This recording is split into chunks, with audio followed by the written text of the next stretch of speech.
السلام علیکم۔ Islamic history and culture کے لیکچر 3 میں آج ہم خلافت کے پیریڈ کو ڈسکس کریں گے۔ تو یہ چاروں خلفۂ راشدین کا دور ہے۔ اس میں سب سے پہلے ہم جس خلیفہ راشد کو ڈسکس کرنے جا رہے ہیں وہ حضرت ابو بکر رضی اللہ عنہ ہیں۔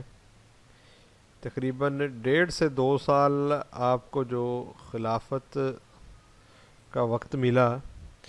آپ کا اصل نام تو عبداللہ بن ابو قحافہ تھا، بنو تیم سے آپ کا تعلق تھا، اور حضور اکرم صلی اللہ علیہ وسلم پر جو چند لوگ سب سے پہلے ایمان لائے ان میں آپ ایک تھے۔ کہہ سکتے ہیں کہ مردوں میں سب سے پہلے حضرت ابو بکر رضی اللہ عنہ ایمان لائے، اور یار غار بھی ہیں آپ حضور اکرم صلی اللہ علیہ وسلم کے،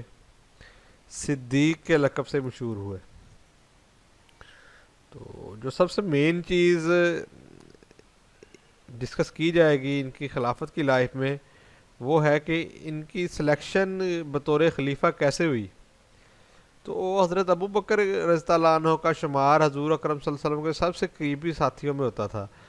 اور سب سے سینئر موسٹ درجہ جو دیا جاتا تھا وہ حضور اکرم صلی اللہ علیہ وسلم کے بعد حضرت ابو بکر رضی اللہ عنہ کو دیا جاتا تھا۔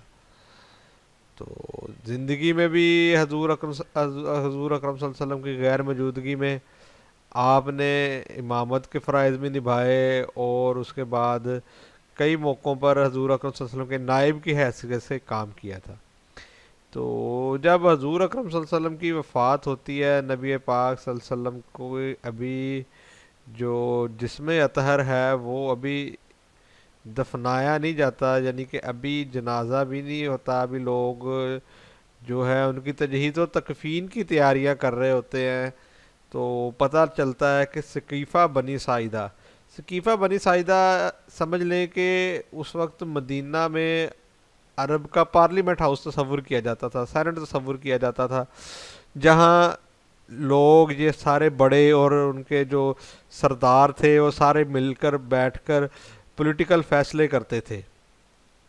تو جب بھی کوئی اس طرح کا ایشو، کوئی پولیٹیکل میٹر ڈسکس کرنا ہوتا تھا، کسی سرداروں نے آپس میں اپنی کوئی سیاسی باتیں کرنی ہوتی تھی، وہ ثقیفہ بنی ساعدہ کا انتخاب کرتے تھے۔ وہ مدینہ سے چند دور سمجھ لے کہ ایک پارلیمنٹ سمجھی جاتی تھی وہ۔ تو جب حضرت ابو بکر رضی اللہ عنہ ادھر تجہیز و تکفین میں مصروف تھے، تو آ کے کوئی بتاتے ہیں کہ انصار جو ہے نا وہ ثقیفہ بنی ساعدہ میں اکٹھے ہوئے ہیں، اور وہ خلافت کی بات کر رہے ہیں کہ حضور اکرم صلی اللہ علیہ وسلم کا کے بعد کس کو خلیفہ بنایا جائے۔ تو اس وقت جو ہے نا حضرت عمر رضی اللہ عنہ نے حضرت ابو بکر کو پکڑا اور لے کے ثقیفہ بنی ساعدہ میں چلے گئے۔ تو جب وہاں پہنچے تو وہاں حالات کافی جو تھے نا بحث و مباحثہ چل رہا تھا۔ کچھ لوگ کہہ رہے تھے کہ حضرت معاذ کو بنا دیا جائے انصار کی طرف سے، کچھ لوگوں کا تھا کہ جو ہے نا ایک قریش کا خلیفہ ہو جائے، ایک انصار کا خلیفہ ہو جائے، کچھ کہتے تھے مہاجرین اور انصار کو باری باری خلیفہ بنایا جائے، کچھ لوگ مہاجرین کے خلافت کے قائل تھے، کچھ انصار کی خلافت کے قائل تھے۔ تو جھگڑا جب کافی زیادہ بڑھ گیا تو اس وقت پھر حضرت ابو بکر نے جو ہے نا وہ ایک بڑی پر اثر تقریر کی۔ تو اس تقریر کا جو لب لباب تھا، مفہوم یہ تھا کہ بے شک انصار نے بہت خدمت کی ہے، حضور اکرم صلی اللہ علیہ وسلم کے ساتھ رہے ہیں، اور مہاجرین کی بڑی اچھے طریقے سے میزبانی بھی کی ہے، لیکن عرب جو ہیں وہ قریش کے علاوہ کسی دوسرے کی خلافت کو جو ہے نا وہ قبول نہیں کریں گے۔ تو اس لیے بہتر یہی ہے کہ خلافت جو ہے نا وہ قریش میں رہنی چاہیے، نہ کہ جو ہے نا وہ خلافت انصار میں چل جائے یا قریش سے باہر چلی جائے۔ تو یہ بحث و مباحثہ جاری تھا۔ تو حضرت ابو بکر رضی اللہ عنہ کی جو ہے وہ تقریر کے بعد حضرت عمر فاروق رضی اللہ عنہ نے فوراً حضرت ابو بکر رضی اللہ عنہ کا ہاتھ پکڑا اور بیعت کا اعلان کر دیا، اور ان کے دیکھا دیکھے وہاں جتنے بھی لوگ موجود تھے ان سب نے جو ہے نا حضرت ابوبکر پہ بیعت کرنا شروع کر دی، اور اس طرح جو ہے نا عام جماعت المسلمین نے نا اپنا خلیفہ چن لیا۔ تو یہ اسلام میں پہلی دفعہ ایسا ہوا تھا کہ کسی خلیفہ کا انتخاب اس طرح کثیر تعداد، کثیر عوام کی موجودگی میں ہوا ہو۔ تو اس طریقے کو جو ہے نا وہ لوگوں نے ایکسیپٹ بھی کیا، اڈاپٹ بھی کیا۔ تو اس طرح جو ہے حضرت ابوبکر رضی اللہ عنہ کی خلافت کا اعلان ہوا۔ تو جب آپ خلیفہ بن گئے تو سب سے پہلے جو آپ کے پاس جو مین مسائل تھے ان میں ایک تو تھا کہ جو لوگ دڑا دڑ اسلام میں داخل ہوئے تھے وہ اسی طرح دڑا دڑ اسلام سے نکلنے لگے، وہ جھوٹے نبیوں کے پیچھے لگ گئے، کچھ نے زکوٰۃ سے انکار کر دیا کہ ہم نے زکوٰۃ نہیں دینا، جبکہ حضرت ابوبکر رضی اللہ عنہ کا موقف تھا کہ زکوٰۃ جو ہے اسلام کا بنیادی رکن ہے، اور اس بنیادی رکن کا جو انکار کرے گا وہ مسلمان نہیں ہوگا۔ تو جو جھوٹے نبی تھے انہوں نے جو ہے اپنی جھوٹی نبوت کا اظہار کرنے کے لیے بھی اس کو بطور ہتھیار اپنایا۔ تو اس وقت جو چار بڑے جھوٹے نبی ہوئے، ایک تو مسیلمہ تھا، ایک طلیحہ تھا، ایک سجا نامی عورت تھی، اور ایک اسود انسی تھا۔ ان چار کا مقابلہ ابوبکر رضی اللہ عنہ نے کرنا تھا، اور اس کے ساتھ جو منکرین زکوٰۃ تھے ان کے ساتھ بھی نبٹنا تھا، اور کچھ ایسے لوگ تھے جو نیوٹرل ہو گئے تھے، نہ ان کے ساتھ تھے نہ ان کے ساتھ تھے، وہ دیکھ رہے تھے کہ اگر جو ہے وہ صورتحال کنٹرول میں ہو جاتی ہے تو ہم دوبارہ اسلام میں آ جائیں گے۔ تو اس کا جو ہے نا حضرت ابوبکر رضی اللہ عنہ نے بڑے ٹھوس اقدامات کیے، اور تقریباً 11 سے 12 لشکر بھیجے منکرین زکوٰۃ کو کا خاتمہ کرنے کے لیے بھی، انہیں راہ راست پہ لانے کے لیے بھی، اور جھوٹے نبیوں کو جو ہے نا وہ قتل کرنے کے لیے اور انہیں مسلمان بنانے کے لیے۔ تو اس میں جو مسیلمہ اور اسود انسی تھا اس کو تو مار دیا گیا جنگوں میں، جبکہ یہ سجا اور طلیحہ جو تھے یہ بعد میں جو ہے نا وہ مسلمان ہو گئے تھے۔ اچھا، آگے مالک بن ابن نویرہ جو جن کا جو گروہ تھا وہ منکرین زکوٰۃ کا گروہ تھا، یہ بعد میں سجا کے ساتھ بھی مل گئے تھے، اور مل کے جو ہے نا مسلمانوں کے لشکروں کا انہوں نے سامنا کیا۔ تو اس طرح یمن میں بغاوت ہوگی، بحرین میں بغاوت ہوگی، مہرہ میں بغاوت ہوگی۔ تو یہ ساری بغاوتیں جو ہے نا حضرت ابوبکر رضی اللہ عنہ نے اپنے 2 سالہ پیریڈ میں بڑے اچھے طریقے سے کچلی۔ یمامہ میں مسیلمہ کو قتل کیا، ٹھیک ہو گیا۔ اس کے بعد حضرت ابوبکر رضی اللہ عنہ نے 11 لشکر اس طرح بنائے تھے کہ انہوں نے ایک بہترین طریقے سے حکمت عملی اپنائی، اور اسلام کو ایک مضبوط فاؤنڈیشن جو ہے نا مضبوط فاؤنڈیشن اسلام کی رکھی۔ تو پہلا جو لشکر تھا وہ خالد بن ولید کی قیادت میں طلیحہ کی طرف بھیجا، اور مالک بن نویرہ کو اس کے بعد جو ہے وہ شکست دینے کے لیے بھیجا۔ دوسرا لشکر بھیجا گیا اکرمہ رضی اللہ عنہ کی قیادت میں مسیلمہ کی طرف یمامہ میں۔ تیسرا شرحبیل بن حسنہ نے اسسٹ کرنا تھا حضرت اکرمہ کو، اور اس کے بعد حضر موت اور بنو کندہ کا مقابلہ کرنا تھا۔ چوتھا جو لشکر وہ خالد بن سعید کی سربراہی میں شام کی طرف بھیجا گیا۔ پانچواں لشکر عمر بن عاص رضی اللہ عنہ کی قیادت میں بنو قزاع کی طرف بھیجا گیا۔ چھٹا لشکر جو بھیجا گیا حذیفہ بن محسن کی قیادت میں عمان کی طرف بھیجا گیا، اور ساتواں جو لشکر تھا وہ ارفجہ بن حضرمہ کی قیادت میں مہرہ کی طرف بھیجا گیا تھا، جبکہ آٹھواں لشکر تارکہ بن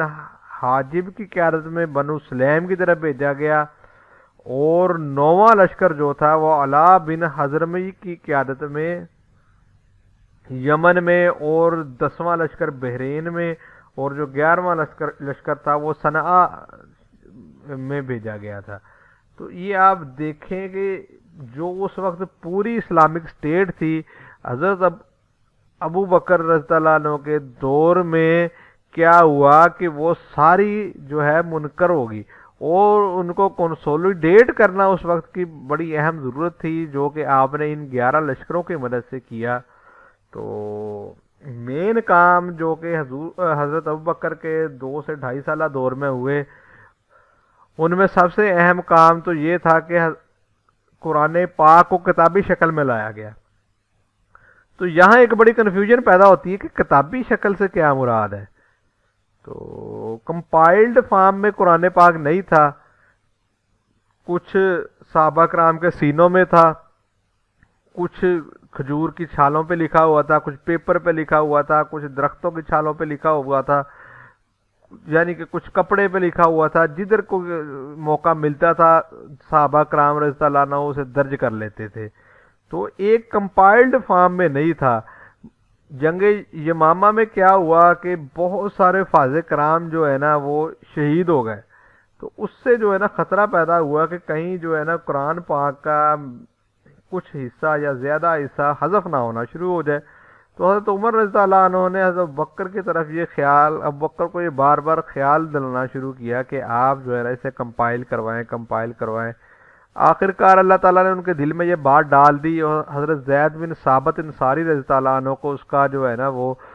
نگران مقرر کیا گیا، اور انہوں نے اپنی نگرانی میں 2 شہادتیں لیں، ہر آیت کی، ہر نسخے کی۔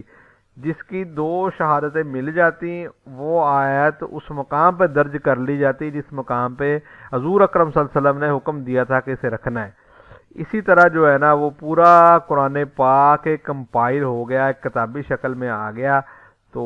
اس کو جو ہے نا حضرت بکر رضی اللہ عنہ نے اپنے پاس رکھا، اور حضرت حفصہ رضی اللہ عنہ کے پاس آیا بعد میں وہ۔ پھر حضرت عثمان رضی اللہ عنہ کے دور میں جو ہے نا وہ ہر صوبے میں اس کی مزید کاپیاں بنائی گئی، اور صرف ایک ہی جو ہے نا وہ طرز